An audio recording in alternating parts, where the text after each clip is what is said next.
Hello, everyone. How's it going tonight? Once again, welcome back to the Wannabes podcast show. I am one of your hosts, Morgan Holsworth, and this is my fellow co-host, Luke Walters. How's it going? By the way, I love our intro. It's fucking phenomenal. I know, our intro looks great. I love it every time we see it. Every time I'm like, oh, we did that. Yeah, good job.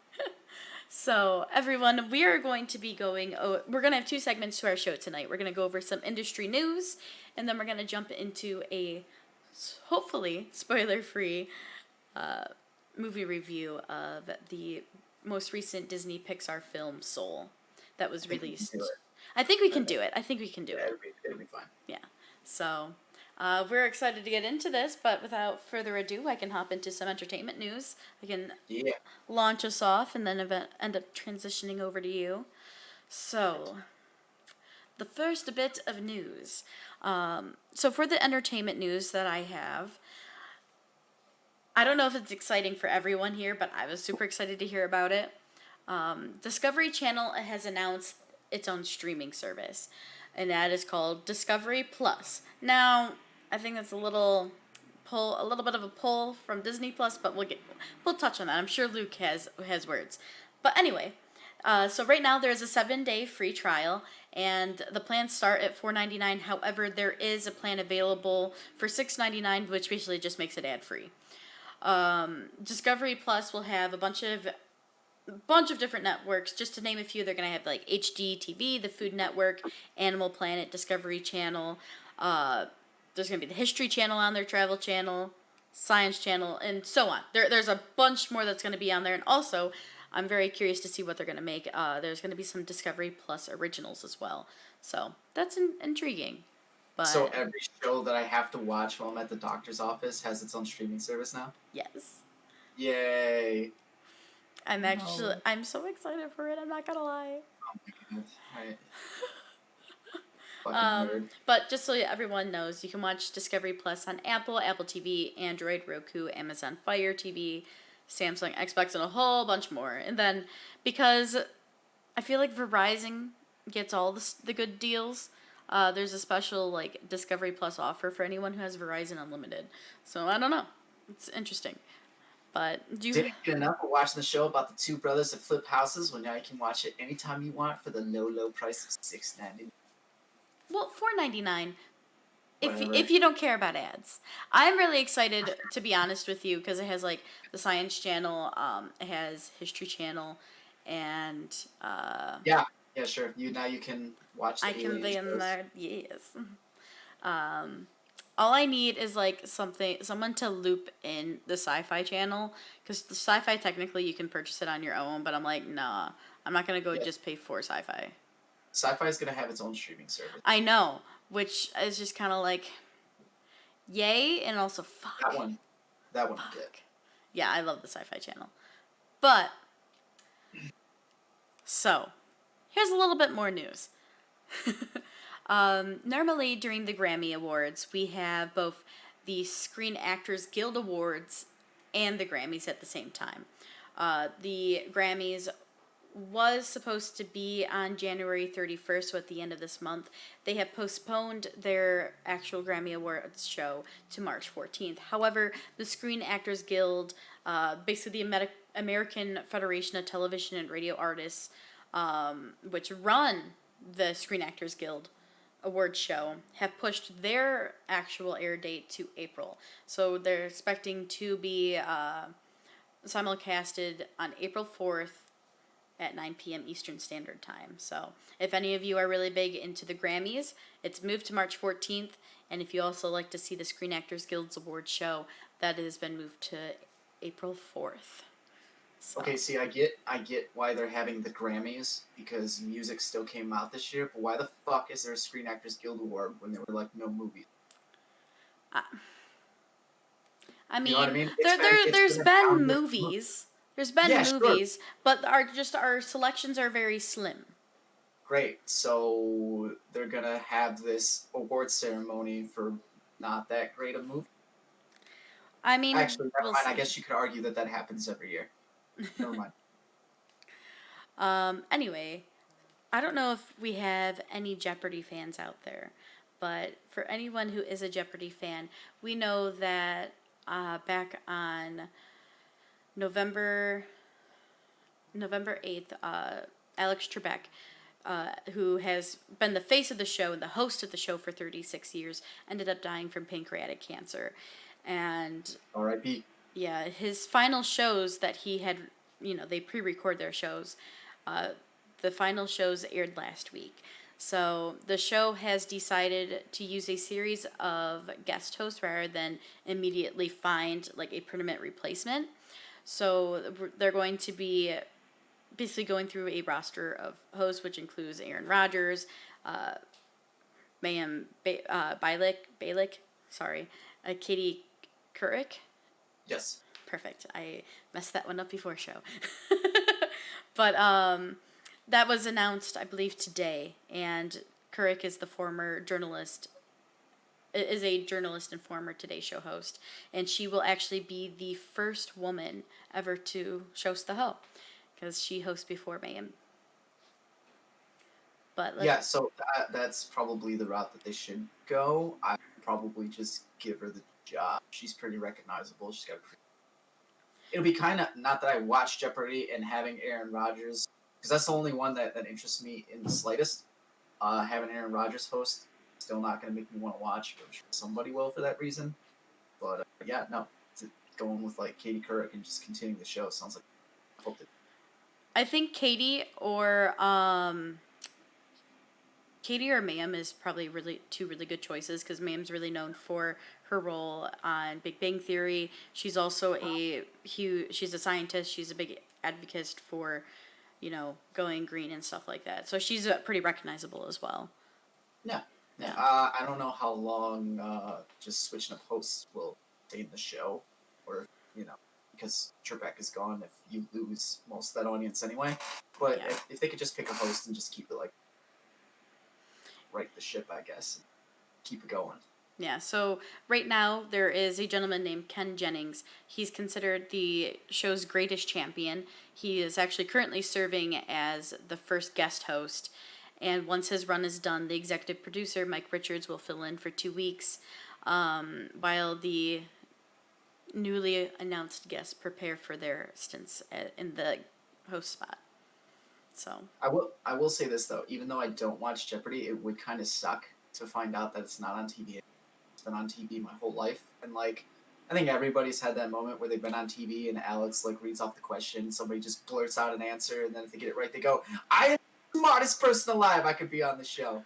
So that would kind of suck if you can't do that anymore.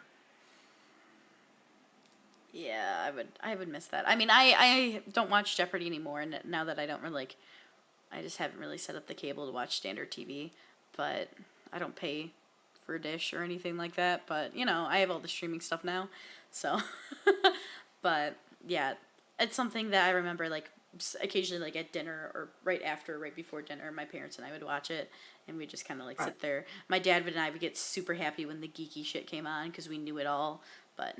Yeah, that used to be, like, family night back then. Yeah, right? So let's see. What else do I have? I have 2 more things before I'm switching over to you, Luke. Awesome. So Netflix is promising to keep us entertained this year.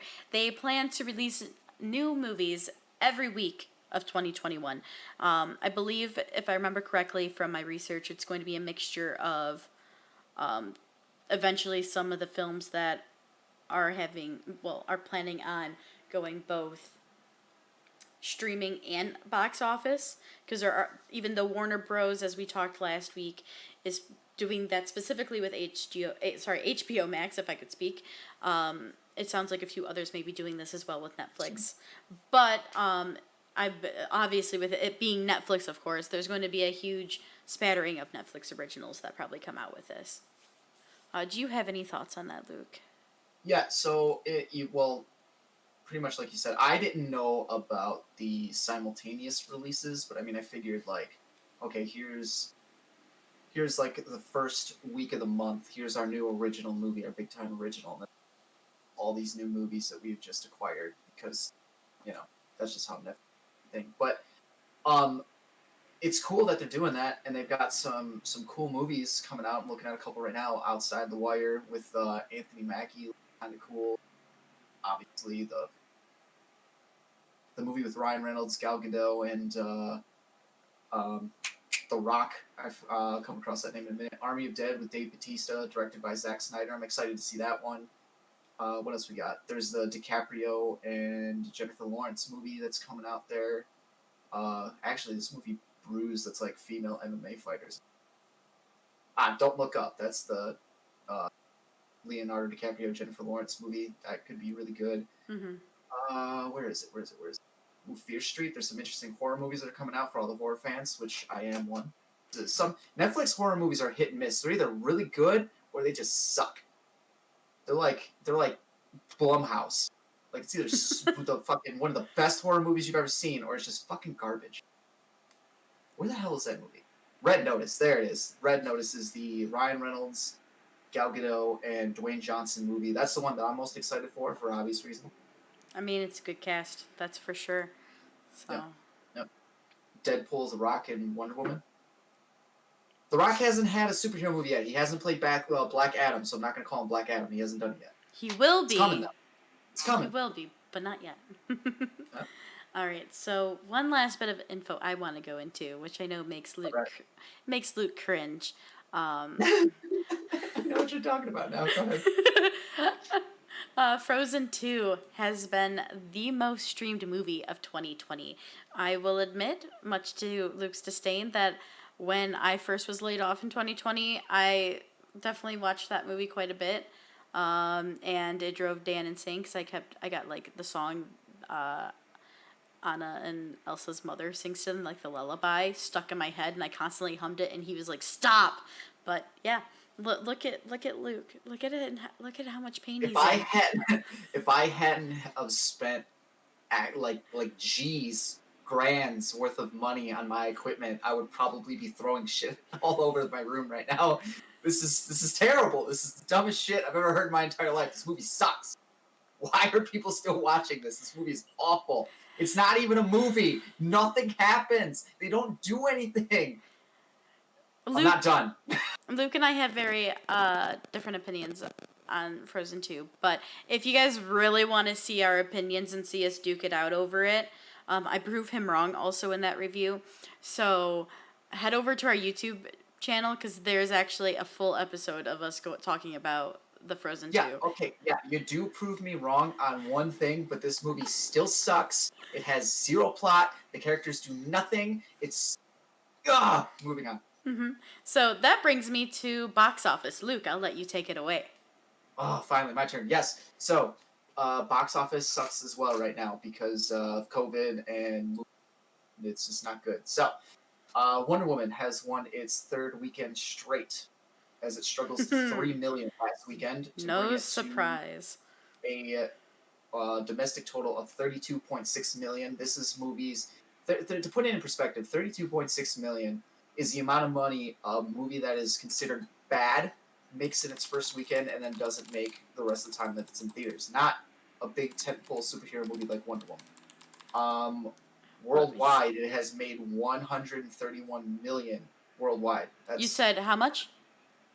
32 million domestically, 131 million globally. Yeah, I just looked it up. So their budget for Wonder Woman 1984 was $2 million. Yeah, so this probably isn't going to break the budget, so I really hope the streaming part helps. I wonder if they're taking any like cut of the streaming stuff. So I'm curious. I'm curious to see if those number. I'm assuming the box office doesn't have that number with it because they're trying to probably keep the two separate. So I'm just kind of curious to see what the in the end what the full income will be from the film. Right, and that's the whole question and the whole crux of the position that HBO has taken and Warner Brothers has taken, because they're going to take a hit regardless, and I've read that it'll probably be up to 100 million. So it's just how that all evens out with the streaming and the lack of theaters, and I'm sure it's going to end up being worth it. And look, everybody every major studio right now, any filmmaker, whatever, is just going to have to accept the fact that they're going to have to bite the bullet and lose some money. It's just the way that it is. Once we get over COVID, that's when we can really start talking about whether or not any of these things that they're doing right now is sustainable. But for right now, what they're doing with the streaming is probably the way to go. So I want this to succeed. I hope that it makes the amount of money or gives them the success that they were looking for. But in theaters right now, it's not happening. Box office is way down. In second was, I believe, The Croods, that had made its own $3 million. Oh. So it's not good. It's not good. Yeah, that's rough. And since everything else that I have pretty much ties into each other, I'm going to get this other thing out of the way. I know you said I should do it. Do it however you would like. In other horror news, it is being discussed that there will be a Purge 6. Now, for anybody keeping score, there is a Purge film coming out right now. It's called Forever, and it is being marketed as the final Purge film. And to be completely honest with you, I'm over this franchise. I hope it is. I don't want a 6. The only good Purge movie is Purge number 2. I haven't watched any of the shows. I didn't waste my time with Purge Island. I believe that's what it was, the last one. I don't give a shit. This is a franchise that is gone on way too long. It needs... Agreed. Have you even watched any of these? I've watched the very first one, and I haven't watched any of the others. See, the first one is, just real quick, the first one is a lie, because it's the Purge, and everybody's getting murdered in the streets and shit, and it's all anarchy. Instead, we're going to focus on this one. Yeah. The second and third ones fulfill their promise. Obviously, the fourth one does too, but the second one is the best one. Fight me. Okay, now, moving on to my big news for the day. It's stuff that has got me super excited. It has been confirmed that Deadpool will finally be joining the MCU, and not only is he joining, first film in the MCU will be rated R, and holly fucking Luya. That's awesome that they're gonna make it rated R. I'm curious when he's first gonna show up. There are rumors, or were rumors, of him potentially showing up in Spider-Man. And I don't think that's gonna happen, because with everything that they've said is gonna happen, or with the people that might be showing up in the new Spider-Man, that's a little too much. Keep Deadpool out. But I'm super excited for Deadpool to make his MCU debut. Finally. I can't wait, especially with it being rated R. It's still going to be a couple years, and Ryan Reynolds had a nice response to the news of Deadpool finally making his MCU debut. He said that he was able to get the job done by showing Kevin Feige, essentially, Spider-Man's 1 and 2, and telling them it was Deadpool 1 and 2, and that's how he got it to be rated R. I love it. Yeah, that shit's hilarious. Hey, Ryan, thanks for joining. We're going to be diving into some more fun MCU-related news. Yeah, actually, we're almost done here, because now, staying along the lines of the MCU for Spider-Man, something kind of fun came out, and that is Zendaya, who plays the MCU's MJ, recently said that when she auditioned for Spider-Man Homecoming, they didn't want anybody to know that they were auditioning for a Spider-Man movie, but she says that she has good agents, and she found out anyway, so she got to the audition, and she was told, yeah, there's a bunch of characters, one of them is MJ. Today I just kind of went, oh, that'd be cool. And then she did her audition and ended up landing the role of them. There's actually some controversy with that. I'm a little conflicted about what they've done with MJ in the MCU. I kind of don't like it for reasons, just because, like, her character's name is MJ, she plays MJ, but her name is Michelle Jones. It was like, why isn't her name Mary Jane? I don't care, that it's not like a white chick, it's just the character, and you have nailed the character, and you're calling it MJ, so why isn't her name Mary Jane? It's just weird, the decisions that they make, and little changes. I was always confused by that, too. It's like, why? Just why?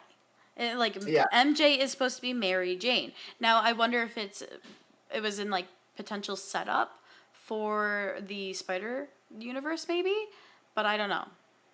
I don't think they thought that far ahead, to be honest with you. I mean, maybe they did, but I kind of doubt it. Anyway, I will get more into that when we finally do cover Spider-Man Homecoming, because those are the films that I have the most to say about. Yes. All right, then, lastly,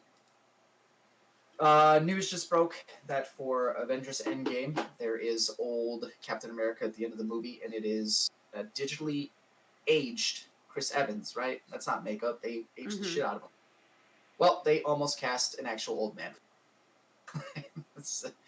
I don't remember who they said it was, but that is the news on that. They were going to actually cast an old Captain. I'm happy with the way that they went, or the route that they went, because, I mean, keep it Chris Evans, let him play the character, move on. I mean, luckily, too, the digital aging didn't look bad like how we've seen it in other uses. So it's not Superman's upper lip in Justice League. Yes, absolutely. God, that's... never forget, kids. Never. You got anything else to add? I'm good. No, I'm good. Are you ready to hop into our movie review?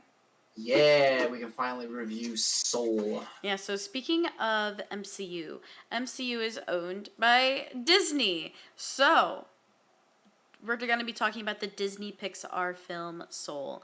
We're going to do our best, and we think we can do it, spoiler-free review of Soul. But, real quick, the runtime is roughly about an hour and 47 minutes. Yeah, I told you this movie's short. You tried to say I don't know why movie. I thought it was like 2 hours, which still isn't that much longer, but I don't know. Maybe it's because of where I watched it. I watched it This movie's with practically Dan's. over as soon as you turn it on, and that's not a bad thing. Fair. But just going into it, because there is a little bit of box office information for this. The budget was about 150 million plus.